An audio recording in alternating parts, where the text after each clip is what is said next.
So basically the concept of what we have here is that we have a guided circular saw. And most of us are familiar with handheld circular saws and how they work, but not many people may be familiar with what a guide rail is for and what's different about it and why we'd want to use this type of system. So if we talk about guiding any type of handheld tool, well, you can say, well, I've got a straight edge, I'm going to clamp down, and then I'm going to take my circular saw, and I could ride against the edge of that. Okay, that works great if you can keep the consistent pressure against that fence and not have it move, and if your saw is tuned up to that type of guidance. But what we've done is we've taken the saw, we put a slot right in the base of it that's going to engage a rib on the guide rail itself, and now we can have that give us perfectly straight guidance. So regardless of what type of influence that I bring in with my body and change it, it's always going to be the same path going straight forward. So not only is this guide rail going to give us perfect guidance, but it's also going to have a self-clamping feature. And basically what we've done is we put these two foam strips here, and you can place this on material at any angle.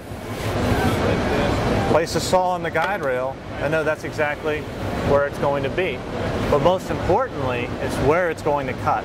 So what we've created here is a little hard to see. It's because it's semi-transparent. It's a splinter guard. And Splinter Guard has two functions. The first function is to tell us where is the saw going to cut, and also to prevent any tear out on our cuts.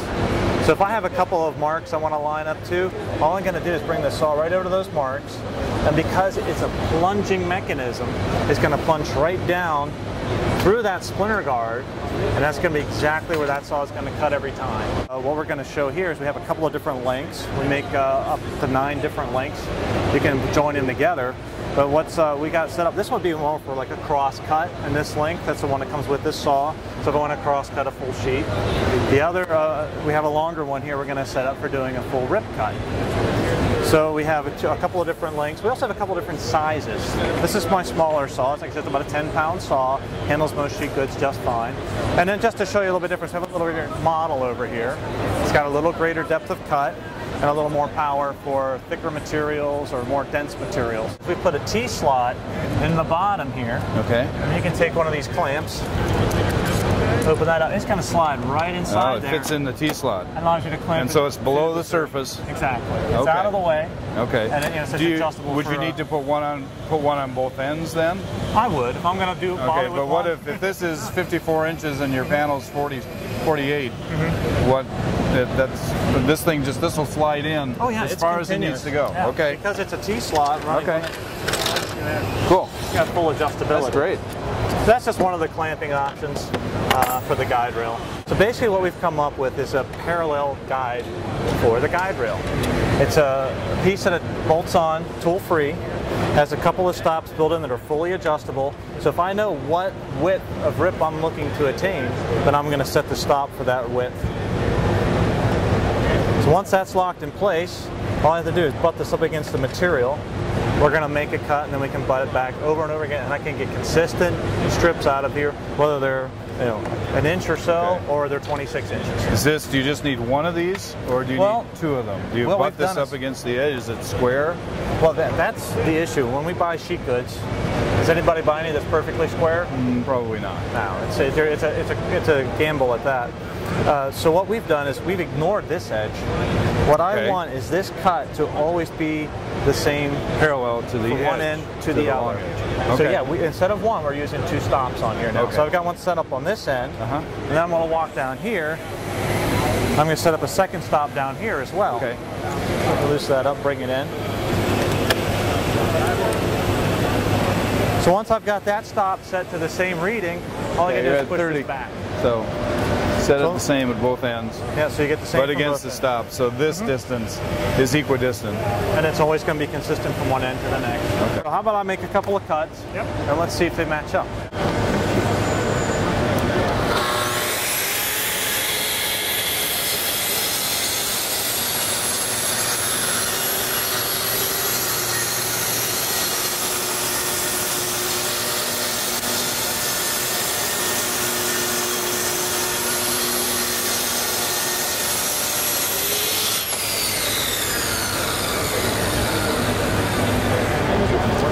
Okay, so that's our first cut.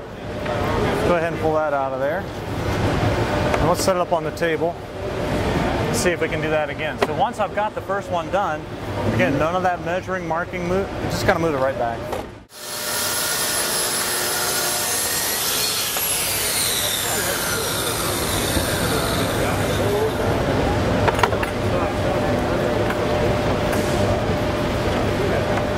All right, here's the test, guys. Let's see how we did. Nice and flush on both sides. No need for a trim router then. So we developed a little line of hand sanding blocks here, and what we've done with them is we've made them to use our existing paper. So if you have our 6-inch Rotex sander or one of our 6-inch random orbits, you can take your paper from that, uses the same material to fix on there, and now we've got a way of using a paper just with hand, so you don't have to drag around, a piece of plywood or an old piece of rubber or cork or whatever, and you got to try to hold it on there. It's got that quick changing system we call stick fix to hold it in place. We make these chiefly for ergonomics. You take away the human hand falls naturally. This is going to fall right in there where the fingers go and where the palm is, so you can get the most power behind the stroke when you're sanding. So we make these in a couple densities. This one is the hard one. So you use it maybe with a coarse abrasive. It's got really good digging power. And this being a little bit softer here will allow you to use a finer abrasive and a little bit of float to it, as well as deal with any contours or non-flat surfaces. So you can see that uses our 6-inch round abrasive. We also have a couple of power sanders that use a rectangular abrasive. And so we wanted to have a hand sanding block that was appropriate for that too.